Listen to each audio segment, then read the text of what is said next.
Next, from the Illinois Governor's Mansion, a one-on-one interview with former Illinois Senate President Phil Rock. Senator Rock spent 14 years as the Senate President, the longest in Illinois history. Recently, he published a book entitled "No One Ever Calls Just to Say Hello." Senator Rock is interviewed by his co-author, Ed Wojcicki. This runs about 30 minutes. Well, Senator Rock, I have an easy question for you to start with. Your new book, Nobody Calls Just to Say Hello. Where did the title come from? That title was given to me in the form of a desktop needlepoint saying exactly that. Nobody calls to say hello. And it's been sitting on my desk for 10, 15 years. Why would somebody have made that saying for you? I found that the higher you go in office, the more is requested of you, so that when you get a phone call, it may not be as welcome or as cheery as a personal phone call used to be.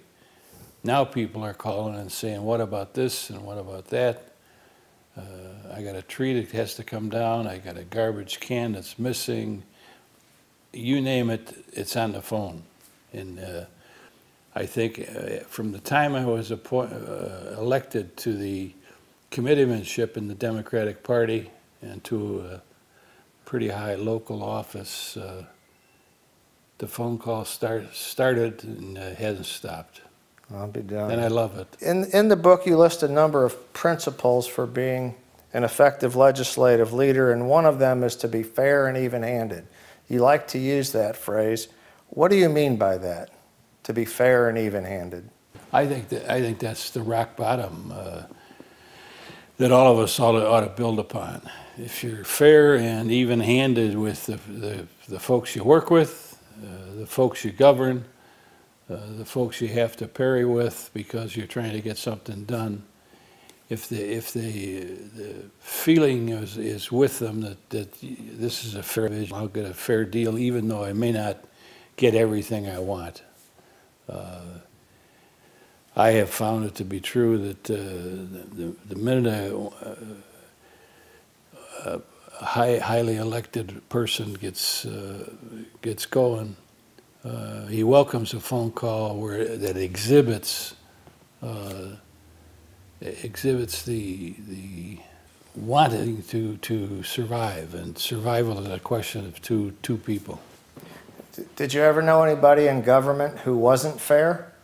Yes, I have met in my lifetime, as I'm sure everybody who's elected to office has met, either some disgruntled voter, some disgruntled colleague, but most don't hesitate to hide their feelings. If they're mad enough at you, and if they feel they've been slighted or undercut in some way, yes, a lot of antipathy that starts building up.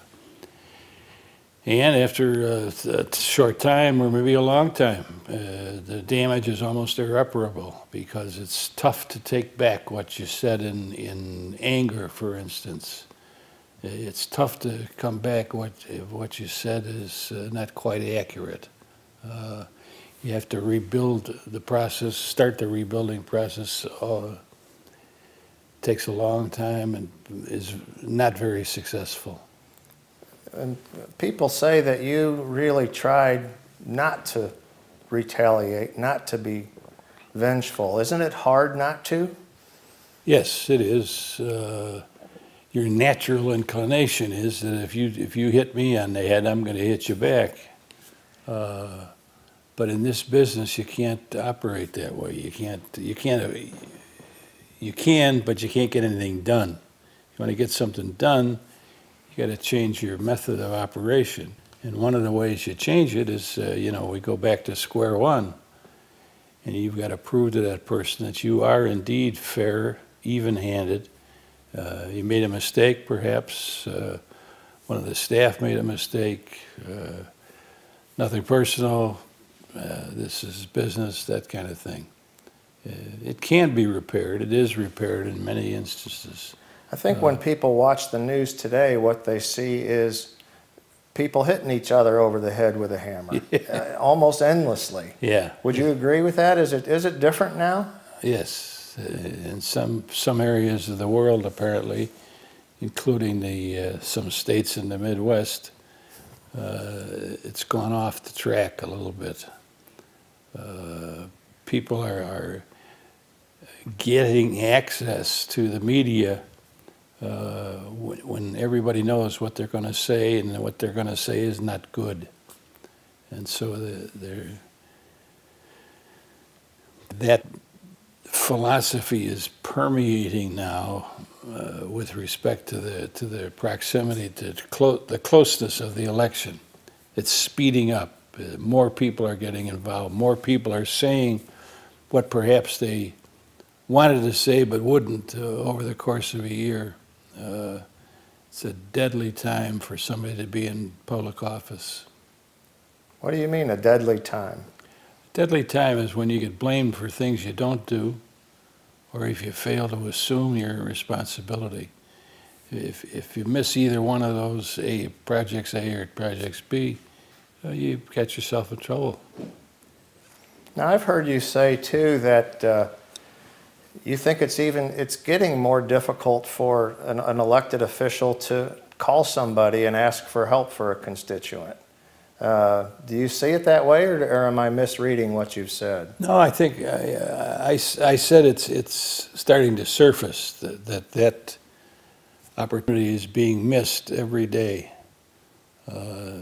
Every day you could do something for the other guy, and failure to do that is just unfortunate, because it takes a while then to not only deal with that, but repair the damage that was done.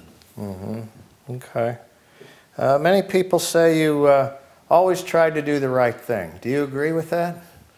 I do, and while it sounds a little tough, the question of doing the right thing is if you study the subject you're engaged with, and if you're not afraid to speak up, those two things should be in balance, and you will indeed succeed with telling people, asking people, say, look at people, do what's right. Start there, and the whole system will open up. Do any particular issues come to mind when you say that? I mean, you dealt with a lot of difficult issues, and you wanted to do the right thing. What comes to mind for you of a specific thing that you dealt with? Well, I think anytime you have some adversity, usually it's at the government, it's on the level of one office versus another, fighting over some jurisdictional point. And somebody's got to give. You can't have two different jurisdictional devotees zeroing in on the same project, each with a different idea, each with his own idea. It doesn't work that way. You have to leave room for the other person to express their views and be heard in a forthrightly manner. Well, there's a couple of things that I think of. The RTA, you were very much behind supporting the creation of the RTA, and right. Some of your friends from the collar counties were not. Oh, yes. What was that like in those conversations? That was a little tense because it involved so many people. I mean, there was enough room for everybody to get mad at somebody. I can remember we came home from one of the meetings, and it was Thanksgiving. We got out on Thanksgiving evening, having left the mansion, and the governor sent everybody back to Chicago. But that was an instance where people's feelings were running high, and the Collar County folks thought they were getting it stuck to them. And we in Chicago weren't trying to stick it to anybody. We were trying to get public transportation in certain areas of the state.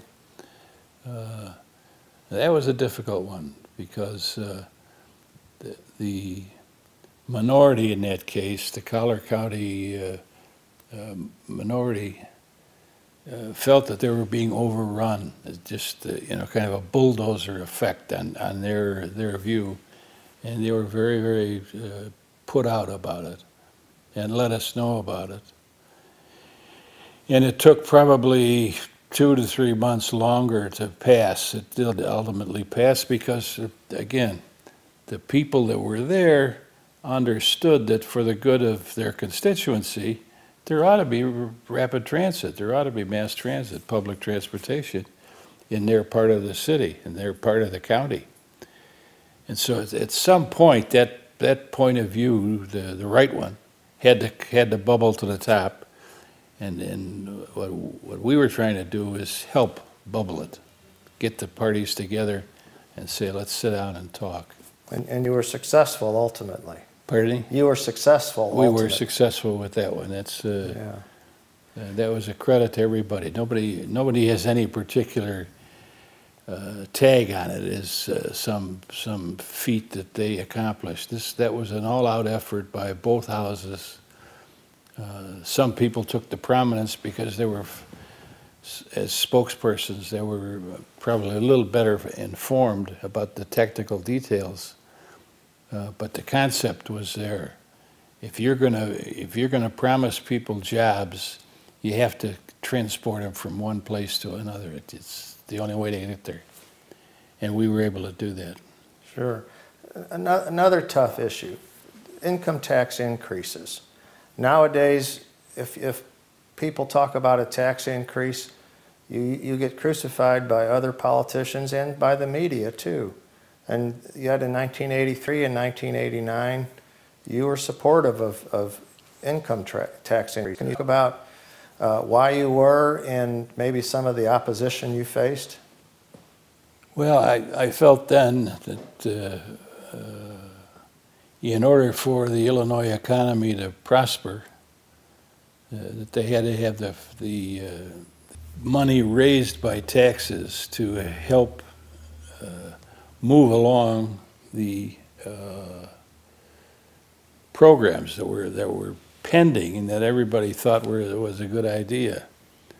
And yet at the same time we had trouble with pension funding. We had trouble then pending public transportation spending. And so the only thing we could do, in my opinion, which nobody wanted to do, is raise taxes. One, it's immediately effective in terms of its effect on the economy. It raises money in a hurry. And two, it gives the opportunity to further debate the question, because a tax increase never goes away. Proposal for a tax increase, as those were, they were temporary. They were made temporary because that's the only way they could pass. You were not going to pass a permanent income tax increase in this state then or now. But the reasonable people, I think, again, prevailed in the temporary tax quest, and thank goodness they were successful. Otherwise, we'd be in really serious trouble. Much like we had to ramp up the large expense for pension costs. You know, there's a number of those issues that every once in a while come along, and they're a little bit bigger, a little bit heavier, a little bit more attention-grabbing than the mine-run bills and resolutions that we run through in the Senate and the House. This is serious business, and I think that's something that this state has certainly learned, and I'm pretty sure that the others have too. What was it like to work with Governor Thompson, a Republican governor? I think Jim Thompson was out to accomplish a number of things, and readily accepted the help of some people in Chicago that ordinarily probably would not get involved in certain projects. McCormick Place comes to mind early on. But I was able to befriend Jim Thompson because he was a doer. He wanted to get things done. He was not afraid to lay out his program or his platform and charge ahead. And when he felt it was right, like the temporary income tax increase, like McCormick Place, he just plowed ahead and was able to successfully engage the help that our party could give. And our party gave a lot of help to that effort for those programs. And I think he felt comfortable with that. He was a doer, not a talker, and proved it. And so he won the vote of a number of people that you might suspect would not vote for him. Would you say that he was good to negotiate with behind the scenes? Yes. And why is that? Well, some people are naturally born optimists and can negotiate well and are articulate enough to lay out the program, and I think he fits that category. He's a very articulate guy, a good lawyer. He had some strong ideas about the operation of state government and did what he could to put it into law, and he was very successful. And the two of you had some mutual interests. The Department of Children and Family Services, for example. You and he both seemed to do a lot to pump up that agency. Why were you concerned about children so much? Well, that was a subject that I think most people would agree upon. And Jim Thompson and I just had the opportunity, because of our status, to really delve in and do some good work. Illinois passed the first child abuse law. The reporting law. The reporting law was the first in the country. I traveled all over the country after that passed because people want to know what we did and how we did it. But those kinds of programs don't just come along. Somebody initiates them, and Jim Thompson was a good initiator. He moved the ball along, as we say. But you are also known for being a champion of that. I think that was in 1975 when that passed. You had a passion for disadvantaged children your entire time in the Senate, didn't you? Yeah, pretty much. I just think that you know, we as a body and individually have an obligation to lend some help to the extent that we can to those who need help. And it's still going on, and the need is still there. But Jim Thompson wanted my help, and frankly, he got it. And we passed a number of, dealt with a number of issues, dealing with those who were bereft, and worked out well. In a way, though, those you say that's still going on, the big issues never really go away, do they? No, because the big issues at rock bottom, no pun intended, deal with people, real people in real life. We're not over there passing bills and resolutions, you know, saluting the 4th of July or something. If you're doing what you're doing, you've got a big hole to fill that has to, and the spirit to want to remedy that has to come within and has to be exhibited to other people, particularly those like Thompson that are ready to go. Mm-hmm. You and Michael Madigan entered the legislature in the same year in 1971. He, of course, is still there. And for, let's see, 10 years or so, he was Speaker when you were Senate President. Right. What was it like to work with him, for you, a fellow Democrat? Very easy to work with. Very smart.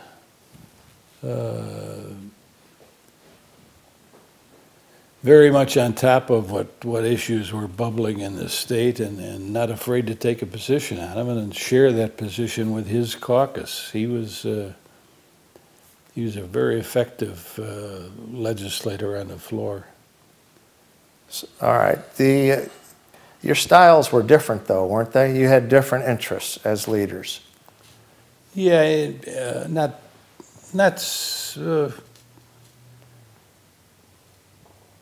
not different for the point where they were indistinguishable.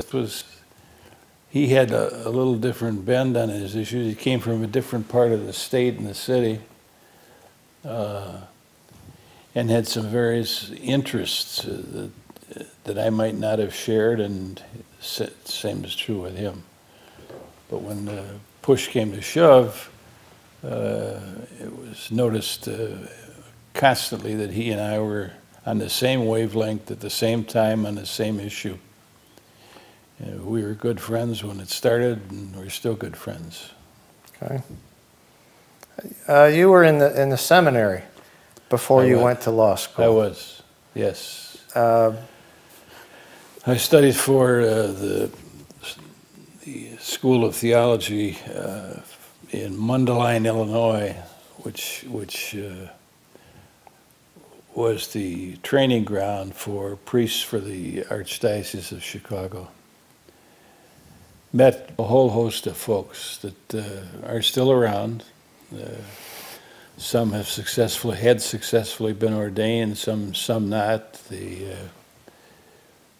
But it was a nice, very, very lively group of people that had real sharp interests in things that mattered to them. Namely, criminal law was one that they were all interested in because it directly affected their constituency, the people they served.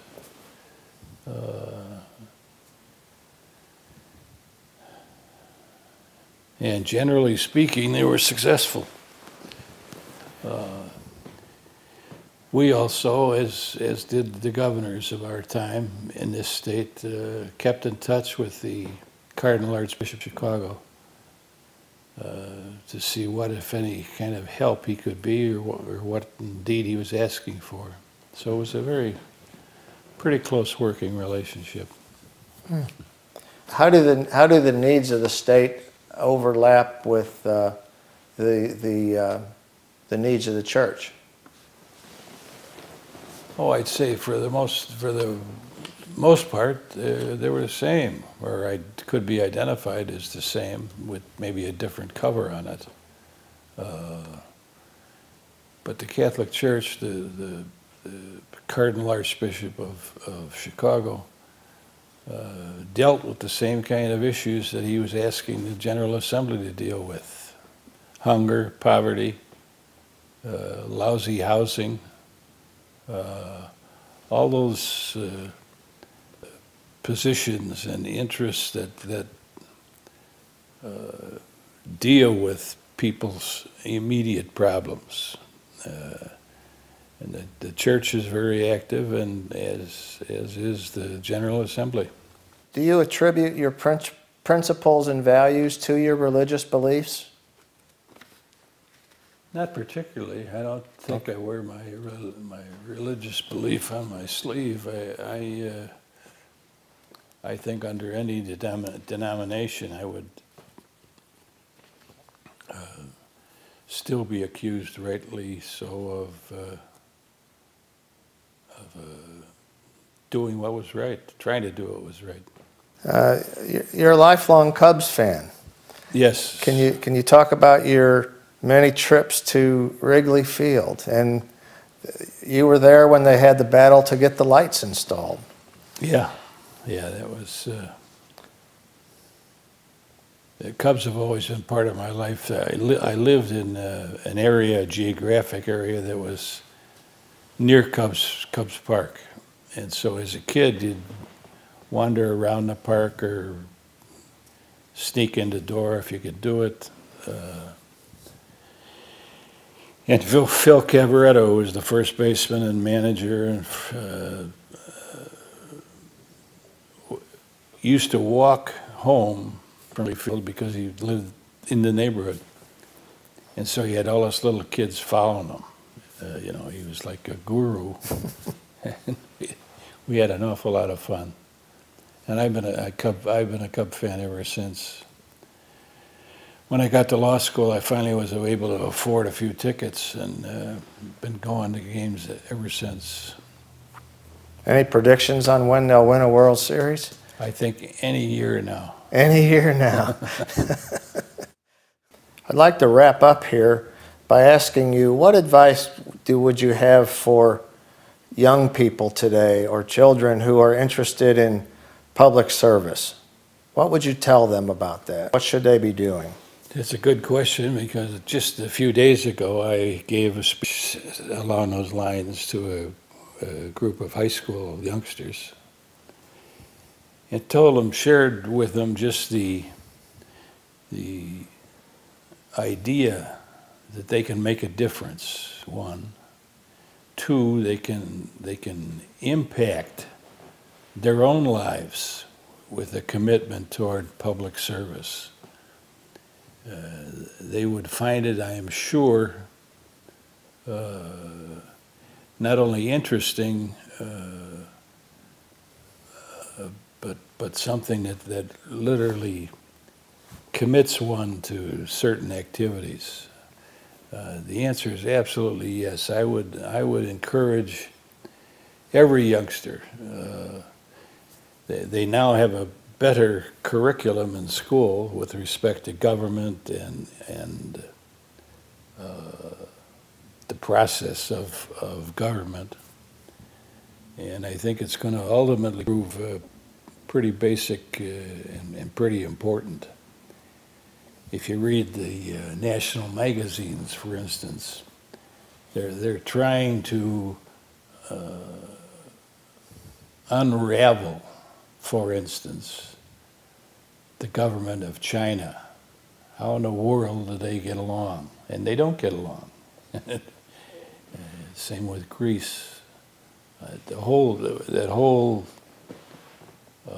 spectrum of foreign lands that we know very little about are going to be a big part of our future. And if we can get our own government together and functioning well and raising money enough to support their needs, I think you'll find that generally speaking, peace will be more quickly attained than it looks like it is today.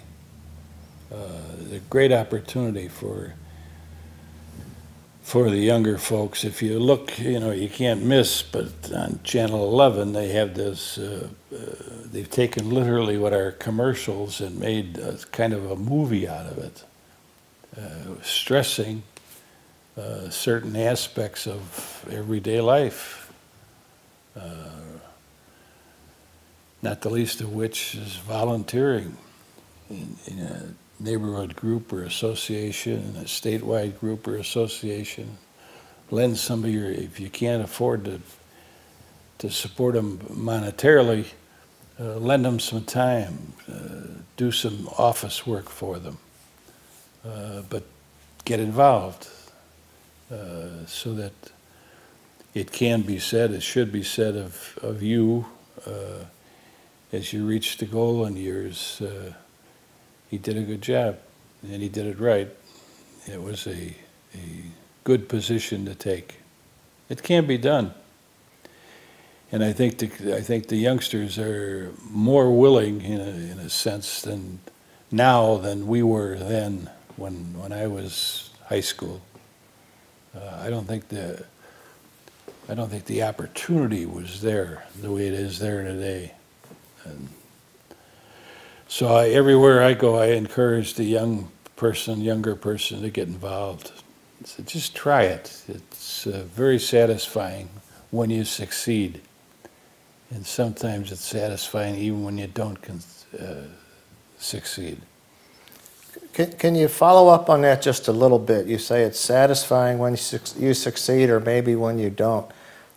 What's the personal reward for you for having done all of this public service? It's given me some gifts. I have the confidence of a number of people. I have a law practice, and I think people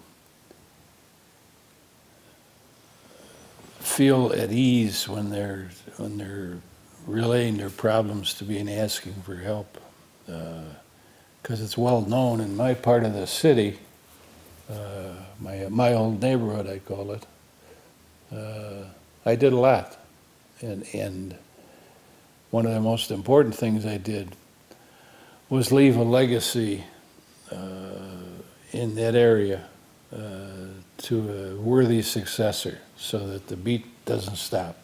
And so far so good, and I'm very pleased that it's happening that way. Well, thank you very much for your time. Okay. Appreciate it. Thank you.